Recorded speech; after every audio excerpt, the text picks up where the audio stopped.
Porque aí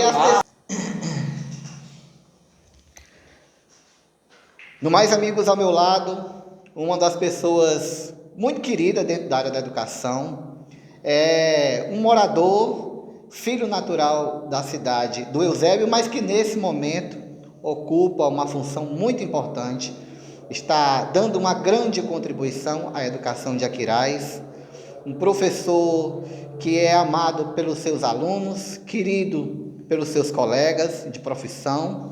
Ao meu lado hoje, o professor Alexandre, a quem eu tenho uma grande satisfação, meu amigo, meu irmão, e alguém que eu conheço de décadas, pode-se dizer assim, porque quando comecei o meu trabalho na Secretaria de Educação, ali ele já estava, e sempre foi essa simplicidade, esse melaço de cana, esse doce de pessoa que é o professor Alexandre.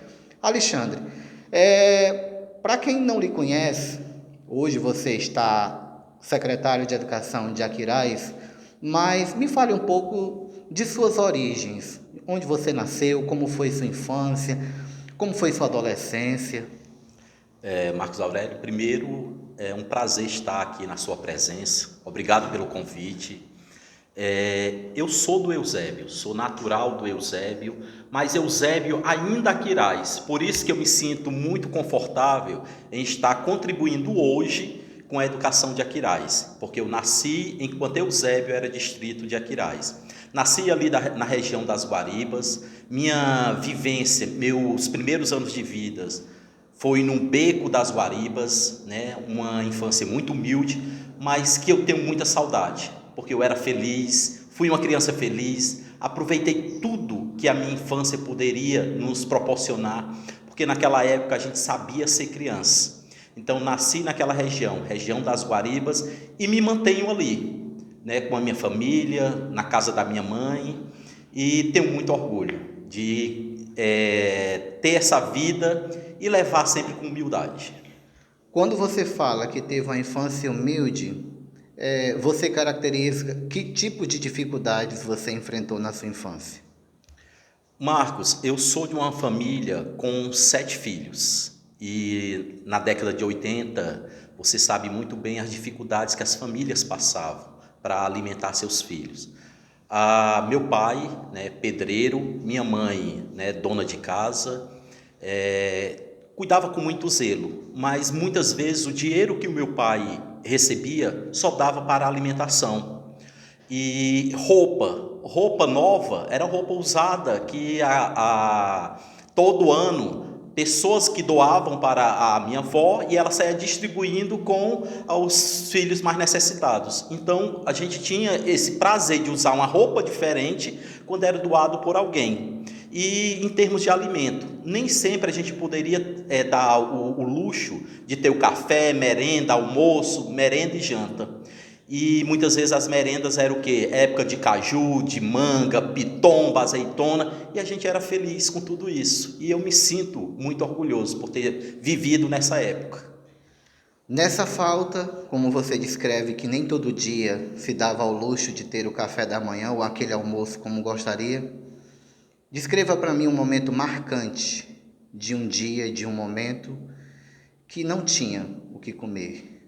Que momento foi esse, assim, que você consiga se recordar? Ou no café da manhã, ou no almoço, ou na janta. Não é que você tenha passado fome, mas naquele dia foi um dia marcante. Que momento foi esse, Alexandre? Marcos, momentos muito difíceis, principalmente quando faltava o emprego para o meu pai, pedreiro, e nem sempre tinha, né? Principalmente naquela época. E às vezes ele tinha a gente percebia o desespero no olhar dele, e ter que dividir, muitas vezes era só o arroz branco e um ovo era dividido em 4 pedaços para compartilhar com os filhos. Mas mesmo assim ele não perdia a serenidade, ele não saía do controle. Tinha muitas pessoas que confiavam nele, vendia fiado, né? E aqui eu posso citar 2 pessoas, 2 figuras muito importantes. Foi o seu Dedé do Belo, que deu essa força muito grande naquela época a meu pai, eram super amigos, e também o Lilico, que tinha o mercadinho dele e que abriu as portas para ele comprar. Então, as 2 pessoas que eu lembro como se fosse hoje, o Lilico, ali do Amador, mercadinho Amador, e o seu Dedé do Belo, né, aqui no centro do Eusébio. Então, meu pai ele tinha essa característica. Ele não se desesperava. Ele poderia ficar até triste, mas ele arregaçava as mangas e saía atrás. Antes de você compreender que a educação é o princípio de tudo na vida de um homem, você foi um aluno que não deixava de ir para a escola pela merenda? Pronto. Eu fiz parte da primeira turma de alunos da Escola das Guaribas, né? Ainda Eusébio, distrito de Aquiraz. E a gente sentia essa necessidade, sim, né? Eu lembro como hoje o cuscuz, muitas vezes era só o cuscuz, e quando tinha leite era aquele leite jogado em cima. Ou então o dia que só era ovo, né? Mas você tinha o prazer de ir porque era a merenda, a única merenda que você tinha no dia. Então você ia lá com interesse no lanche e ficava sempre em segundo plano a questão da aprendizagem, né? Então a gente tinha essa característica, sim, pelo lanche da escola. Eu falo isso com conhecimento de causa porque por muitos anos na minha vida eu fui aluno da escola que faço agora de suas palavras as minhas. Eu não faltava aula pela merenda, porque eu sabia que quando eu chegasse em casa não tinha almoço e eu não tinha nenhuma outra opção.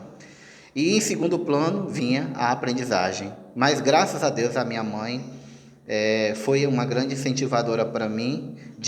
A minha mãe fazia questão que eu fosse para a aula porque ela não tinha o que me oferecer, mas ela sabia que na escola tinha. Por isso que é tão importante hoje, quanto você como secretário, a importância da merenda na escola. Sem sombra de dúvida. E a gente tem todo o cuidado de escolher bem o alimento. Primeiro, porque muitas vezes é o único alimento que aquela criança tem, né, do dia. E a gente precisa ter essa sensibilidade. E o que nós estamos investindo é deles.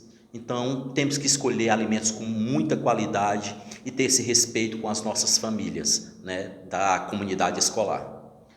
Alexandre, qual a sua maior qualidade e o seu maior defeito? Se é que tem defeito, né? Marcos, qualidade, e eu acho que é confiar demais. Eu acho que isso está até batido, né, nas entrevistas, mas a confiança eu gosto de confiar. Às vezes eu digo assim, dessa vez ninguém vai me levar pela palavra. E às vezes o coração começa a amolecer e eu começo, né, a fazer aquilo que eu disse que eu não ia fazer e acabo fazendo e me decepcionando. Então já me decepcionei muito, né, nesta vida, são 40 anos de vida e uma das coisas que eu não tolero é desvio de caráter. É melhor você ser direto no que você pensa e no que você quer dizer do que você fazer algo que vai machucar outra pessoa, né? Então um dos defeitos eu acho que é esse, é confiar muito e o retorno ser o mínimo possível, né? Defeito, eu tenho um grande defeito. Se você pisar no calo daquilo que eu não fiz, eu pego fogo. E aí eu tenho que me controlar. Porque às vezes a gente acaba dizendo coisas que vai machucar muito mais do que a proporção da história em si. Então eu tento me policiar bastante para não me envenenar com certas coisas que acontecem no dia a dia. E para não machucar as pessoas, embora muitas pessoas mereçam um pouco de veneno nas palavras. Como é o Alexandre pegando fogo? Eita, Marcos é complicado, porque aí eu já fico tenso, né? Dá vontade de dizer realmente tudo que eu penso, mas logo eu me controlo porque às vezes é uma fuga daquela pessoa. Nem sempre a pessoa diz algo para machucar, mas é algo para pedir socorro. Então eu estou aprendendo muito isso no meu dia a dia. Nem sempre revidar com a mesma pedra que a pessoa joga em mim. Eu paro, penso, analiso a situação e digo: essa pessoa está pedindo socorro. Então eu posso ser esse socorro para esta pessoa. Uma vergonha e um orgulho que você tem. Eu sempre transformo essa palavra vergonha em arrependimento. Um arrependimento e um orgulho que você tem. Orgulho é tentar tudo aquilo que eu acredito que eu posso fazer. Embora lá na frente eu perceba que não tem importância, aquilo não tem importância para mim. E aí eu vou além quando se trata do campo político. Eu, por 2 vezes, eu entrei nesse campo, mas logo em seguida eu percebi que eu não precisava disso para a minha vida. Eu sou feliz do jeito que eu vivo, com os meus conceitos, com o meu pensamento. Posso ajudar sim, que a gente não pode fugir. A gente tem que participar da construção de uma sociedade mais justa, igualitária, com mais respeito. Então eu não fujo disso, mas eu percebo que diretamente eu não preciso disso. Eu não preciso estar sendo o candidato. Eu posso ser um apoio, eu posso ser uma visão diferente para as pessoas e orientar as pessoas. Então, isso muito me orgulha, de perceber quando eu mergulho em uma situação e percebo que eu não preciso daquilo para ser feliz. Quando você fala que sente orgulho, mas na prática, no momento em que você estava dentro do cenário político como candidato, bateu arrependimento ao constatar que aquilo não era para você ou não? Estou aqui na chuva, estou para me molhar. E por muitas vezes eu me sentia um peixinho fora d'água. Não era a minha realidade, não era aquilo. Eu disse, meu Deus, que mundo é esse? E uma das coisas que a gente vai percebendo, o desvio de caráter. A gente vai encontrando pessoas na caminhada e até mesmo pessoas que você já conhece há muito tempo. E você vai descobrindo que a pessoa não é aquilo que apresenta. E é como eu já disse anteriormente, o que mais eu abomino é o desvio de caráter. É melhor você ser o que você é, mostrar o que você é, do que você ficar enganando as pessoas. Então foi o que mais me chocou nesse campo político, foi o desvio de caráter de muita gente e pessoas muito próximas. Alexandre, essa sua passagem pelo cenário político estando candidato a vereador, eu lhe pergunto, dentro dessa sua experiência, foi um convite que lhe fizeram ou foi um sonho, um desejo seu? Como foi? Marcos, eu tinha um sonho, de vivenciar essa fase na minha vida. E, diante das organizações políticas, eu solicitei, eu mostrei o interesse que eu queria participar, embora sabendo das dificuldades que eu iria enfrentar. Mas eu precisava passar por isso para ter certeza que não é a vida que eu quero levar. Eu me senti muito desrespeitado quando... Algo bem recente, quando eu assumi a Secretaria de Educação de Aquiraz. Pessoas conhecidas, muito próximas, em achar que eu assumi a secretaria, eu estava com o poder na mão de tirar e de colocar pessoas. E começaram a fazer cobranças, como se eu tivesse a obrigação de colocar todo mundo para trabalhar. Eu sou seu amigo, olha, eu sou seu amigo há muito tempo, dá um jeitinho. E eu não vejo o campo público dessa forma, a história do jeitinho. Eu acho que a gente tem que pesar as competências. E nem sempre a gente pode passar o campo da boa relação, do respeito, com a história de jeitinho. Se eu for lembrado, tudo bem, como o que foi que aconteceu. Eu nunca precisei cavar oportunidades. As oportunidades foram aparecendo naturalmente.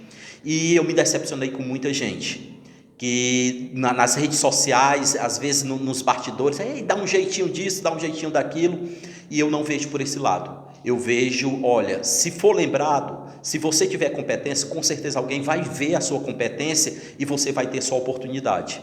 Mas eu fui muito machucado quando eu assumi e eu acabei ficando resiliente a tudo isso. Não revidei, fiquei calado, silenciei nas redes sociais para não ofender e não estender ainda mais a situação. Que lição você tira de tudo isso, desses machucados que você descreve para mim? Até então, você se sentiu porque partiu de pessoas a quem você tinha um apreço, um carinho, uma admiração. Porque assim, receber um ataque, sofrer uma pancada, uma rasteira, ou qualquer tipo de agressão, seja lá como for, de alguém que a gente gosta, isso machuca muito. Que lição você tira de tudo isso? Você... Certamente, talvez você tenha visto sentimento de amor, de amizade, de cumplicidade, mas esse sentimento só estava em você. Que lição? A lição que muitas vezes as palavras doces que são proferidas por algumas pessoas nem sempre é aquela que de torcida pelo seu sucesso. E eu percebi isso muito claramente no início da minha jornada como secretário de Educação. E fui me policiando, né, em relação a essas pessoas, a amizade em si, e me permitir a não questionar, não revidar e seguir a minha vida, cabeça erguida, né, fazendo o meu trabalho. É por isso que eu sempre digo, por muitas vezes, né, alguém diz: Alexandre, você não expõe tudo que você faz. Não, eu prefiro que os resultados cheguem primeiro. Não adianta eu começar a fazer todo aquele festival de que eu estou trabalhando se os resultados não acontecerem. Eu prefiro esperar que os resultados aconteçam para dizer: poxa, eu consegui. Alexandre, nunca mais o quê? Nunca mais eu pretendo entrar nesse campo político diretamente. Eu posso ficar na base, eu posso fortalecer as boas relações, as boas amizades, mas concorrer diretamente eu não pretendo, eu não tenho pretensão. Um medo. Um medo de a vida passar muito rápido e eu não conseguir realizar tudo aquilo que eu desejo, né? Embora eu já realizei muita coisa nesses 40 anos de vida, mas também perder a minha família, eu acho que é a base de tudo. Nós temos as nossas diferenças, é claro, isso acontece, mas hoje somos na família minha mãe e mais 3 irmãos, eram 7 irmãos, perdemos 3, perdemos o meu pai, então a família se reduziu, então a gente está muito unido nisso, e perder a minha família é perder a base de tudo. Você fala de suas realizações nesses seus altos 40 anos, mas de lá para cá, qual foi a sua maior conquista, sua maior realização que você já conquistou até agora, que é um orgulho para você? Pronto. A minha conquista é chegar no maior cargo, maior função da educação municipal, sem derrubar ninguém, sem pisar em ninguém e sem perder a minha essência, sem perder a minha naturalidade, né, a minha humildade. E isso eu quero levar sempre. Se for para perder a minha humildade, eu prefiro que Deus não me dê aquilo que eu desejo, né, diariamente, que é poder fazer do meu trabalho, né, usar o meu trabalho para ajudar as pessoas. Eu sei que você já falou da sua experiência, da passagem na política, mas tirando essa situação, qual foi a sua outra pior ideia? A outra pior ideia, eita, mas na minha adolescência, eu não sei se foi a pior, mas eu precisei passar por isso. Eu estava começando a me estruturar, tendo ajuda, e aí eu não posso deixar aqui de citar, né, a família do Dr. Arcilon. Eu, na minha adolescência, parte da minha adolescência, fui criado por eles. Eles me fortaleceram muito, e chegou um momento que eu senti a necessidade de ir conquistar meus próprios objetivos sozinho. E saí do Ceará e fui para São Paulo. Passar 3 anos lá foi um sofrimento, mas foi uma experiência que me deixou fortalecido. E foi aí que eu percebi que eu podia ir além daquele jovem que morava no Beco das Guaribas, que poderia conquistar o mundo. Então eu acho que foi uma das ideias que não foi legal, mas serviu como experiência para me fortalecer como pessoa. O que te motivou a sair do Eusébio e ir para o centro do poder econômico do Brasil? Eu queria conhecer o mundo, né? Eu queria ter uma experiência diferente. Eu não saía daqui de dentro do Eusébio. E hoje em dia a mesma coisa. Então me reestruturei todo dentro do Eusébio. E eu precisava conhecer algo novo. Eu precisava me realizar e dizer assim, não, eu preciso conquistar algo por mim, né? Embora tudo que eu conquistava, né, era pelo meu esforço, mas com a ajuda de outras pessoas. E aí eu disse, não, tá na hora de eu conquistar o que é meu. E se não der certo, eu tenho que assumir essa culpa. Tu foi para casa de quem? Dormiu aonde? Viveu como? Se alimentou de quê? Não, minha família já estava lá. Meu pai foi fazer um trabalho, ele como um mestre de obra, foi convidado para fazer um trabalho lá e já estava lá há um ano. Ele saiu levando a família. E o único que ficou aqui fui eu. E toda a família lá, eu aqui, eu disse, não, eu preciso ir também para vivenciar isso. E fui, e o meu pai já estava lá, já tinha alugado casa, já estava com toda a família, com meus irmãos, minha mãe, e aí eu decidi ir viver essa nova fase da minha vida. Como foi esse seu encontro com o doutor Acilon, a dona Marta e os filhos? Porque eu sei que você teve uma passagem também dentro da família do doutor Acilon. Como foi essa sua chegada? Como foi esse seu acolhimento? Que lembranças você tem? Pronto. Nós morávamos no Beco das Guaribas e naquela época, quando Eusébio já se tornou cidade, começaram as construções de casas populares, que hoje é a chamada Vila do Acilon, né? O povo, por ele morava em frente, tinha um sítio em frente, o povo acabou denominando Vila do Acilon. E o meu pai trabalhou nessas casas e ganhou. Na época do prefeito da época, que era o Edson Sá, meu pai ganhou uma casa, mesmo em frente ao portão do doutor Acilon. E aí, o doutor Acilon muito humilde, né? Os portões sempre eram abertos para receber a comunidade, ele jogava com a juventude, a molecada lá, tinha a piscina lá. Então o doutor Acilon sempre foi uma pessoa muito do povo, muito humilde, né? Que abraçava mesmo a comunidade.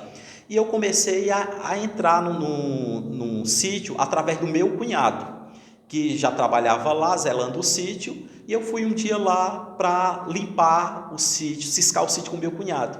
Foi aí que o filho mais novo do doutor Acilon, doutor Breno, né, hoje doutor, tinha 2 anos e meio, me chamou para brincar com ele ali.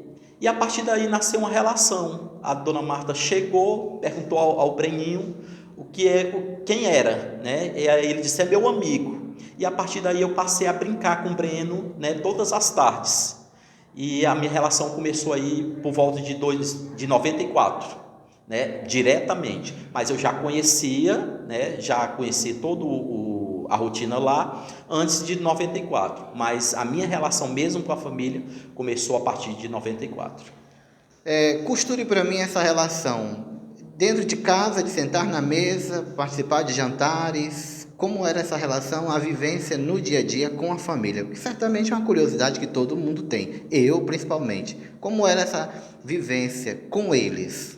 Pronto. A vivência de dormir, a vivência de viajar, de sair para os restaurantes, né? Então, eu passei a ser tratado como um filho. E tenho muito orgulho de dizer isso. Uma vez nós estávamos num restaurante na Beira-Mar, estava eu, doutor Acilon, dona Marta, Bruno e Breno, e chegou amigos do doutor Acilon e ele perguntou, é seu filho, Acilon? E o doutor Acilon disse, sim, é meu filho mais velho, né? Inclusive a pessoa disse, esse aqui parece mais com você, né? Então, eu saía, né, tinha uma rotina como se fosse filho, e ele sempre me tratou, né? Eu era o Alexandre, né? Naquele momento ele não negava, quem perguntava era meu filho mais velho.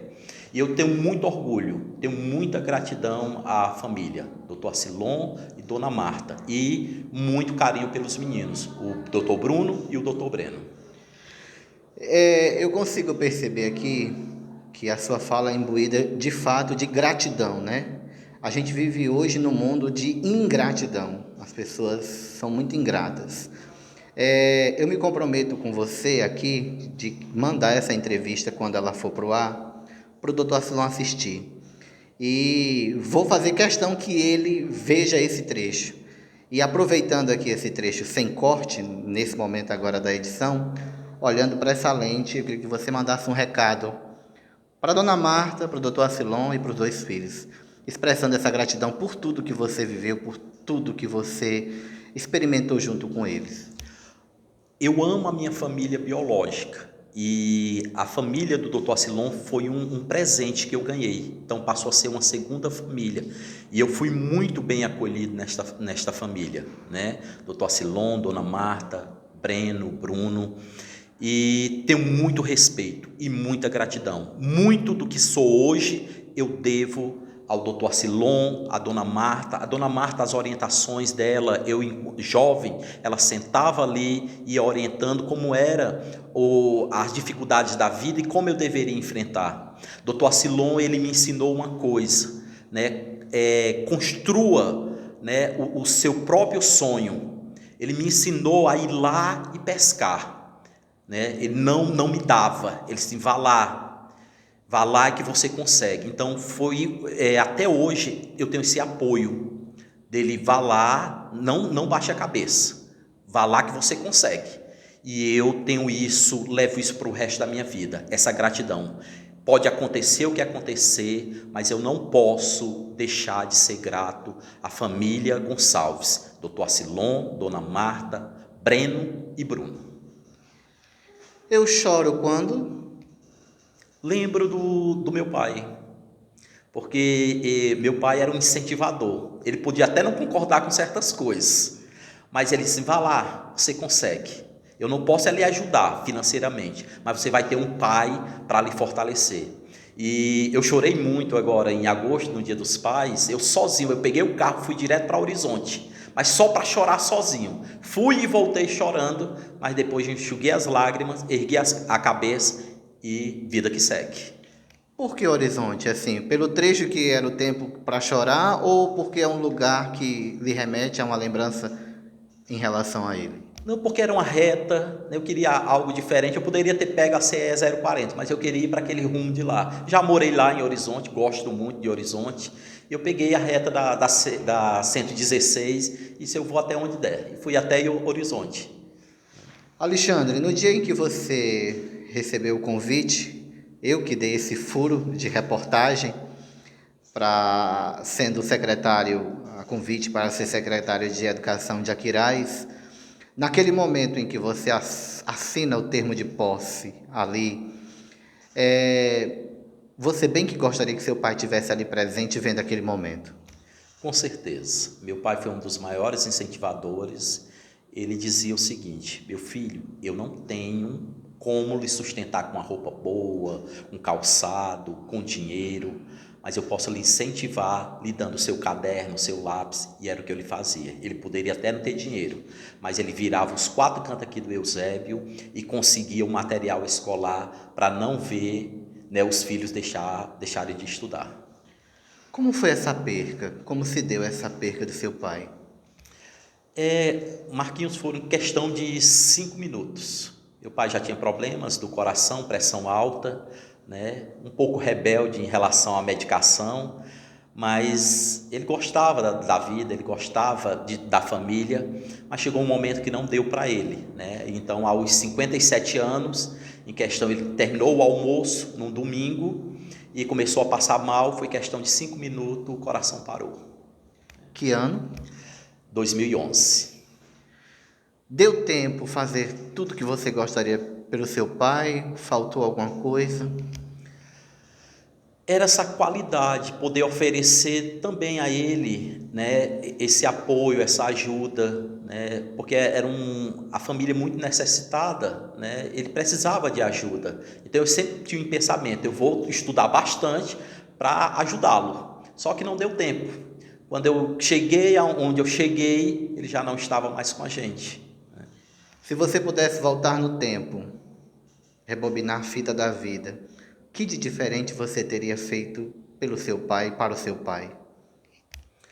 Estar muito mais próximo, dizer que eu amo, que a gente não tinha essa cultura, a gente respeitava, estava ali, estava no colo, abraçava, mas não tinha essa cultura, né, de dizer eu te amo, você é o amor da minha vida, agradecer por todo o apoio, né? Então não tive essa oportunidade, né, naquele momento. Ainda quero fazer? Eita, enfrentar tudo que tem que enfrentar e para continuar a minha jornada, seja na educação, seja em qualquer outro local. Eu digo sempre, eu não sou de fincar raízes em cargos. Chega um momento, hoje eu posso estar secretário, mas amanhã ou depois eu posso estar exercendo outra função e fazendo com muita vontade, muito respeito, né, e respeitando as pessoas. Então, eu acredito que eu ainda tenho muito a estudar. Eu acho que a gente precisa estar em constante estudo. É importante adquirir conhecimento. O mundo que nós estamos vivendo nos impõe isso. Tem que estudar, tem que se fortalecer na educação, intelectualmente, até mesmo para poder fortalecer as boas relações. Eu nunca mais pretendo. Nunca mais pretendo. É o que eu já disse, né? Sempre volta aí a questão política. Eu não tenho saudades de ser candidato, mas eu gosto de participar. Agora, ser candidato, não pretendo. A última pergunta. A maior injustiça que cometeram comigo Foi falar algo que eu não fiz, que eu não disse e que eu não participei. Essa foi a maior, e que partiu de pessoas muito próximas. Porque naquele momento se percebeu que as pessoas queriam estar no seu lugar, mas não podia. Então começou a um burburinho de me disse, e no entanto eu, que era a vítima naquele momento, não tinha dito nada. Mas o bom é que a gente colocou as partes envolvidas frente a frente para poder colocar o pingo nos is. Bem, foi um prazer enorme poder lhe entrevistar. O carinho que eu tenho por você é explícito desde o momento que a gente se conheceu. Eu tenho uma admiração profunda pelo seu caráter, pela sua pessoa, e conhecendo aqui um pouco mais da sua história, você é uma história de superação, né? Eu acredito, Alexandre, que para quem está assistindo essa entrevista, elas não se surpreendam tanto pela humildade que você é em pessoa, né? O profissional aqui dispensa comentário e apresentação pelo excelente profissional que você é como professor, o amor que você tem pelo seu ofício.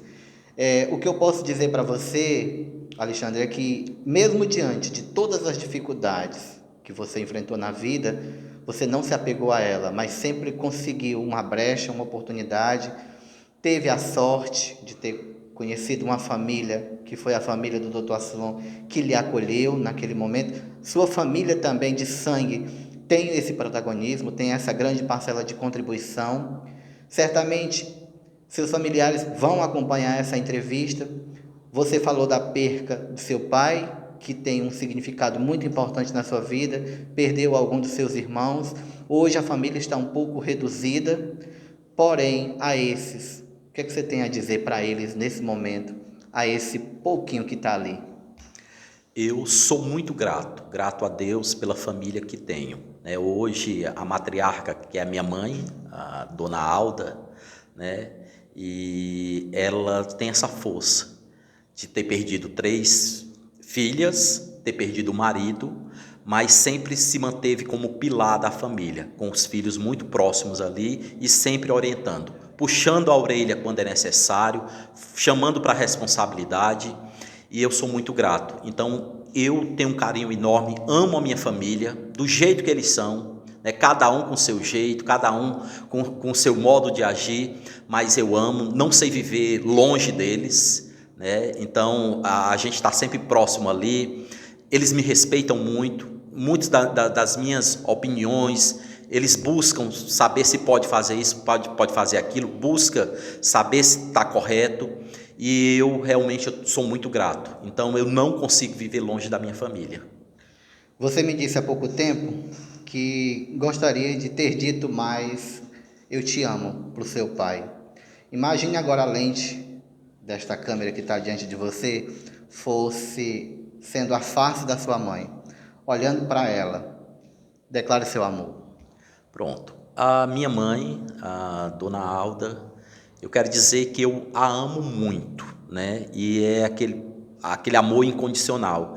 Às vezes a gente diverge de opinião, né? Nós temos os temperamentos fortes, né? Mas a gente senta ali, coloca a situação na mesa, num cafezinho, né? Numa tapioca, como ela gosta de todas as manhãs, né? O café da manhã é a tapioquinha, é o cuscuz, que ela gosta de fazer, e que eu não sei viver longe, né? Ela sabe disso, que tento fazer de tudo para ajudá-la, para estar ali, para apoiá-la, para fortalecer a relação da família.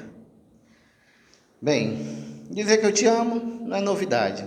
Desejo tudo de bom para você. Espero que você tenha ficado satisfeito com essa oportunidade de poder contar um pouco da sua história. Eu sei que é uma história longa, a gente trabalha com tempo, mas assim, foi uma satisfação enorme poder lhe receber. Há muito tempo eu vinha tentando, né? Porque o homem é difícil, viu? Eu acho que a Globo não sente tanta dificuldade em trazer o Roberto Carlos para o fim do ano, quanto foi eu para trazer o Alexandre.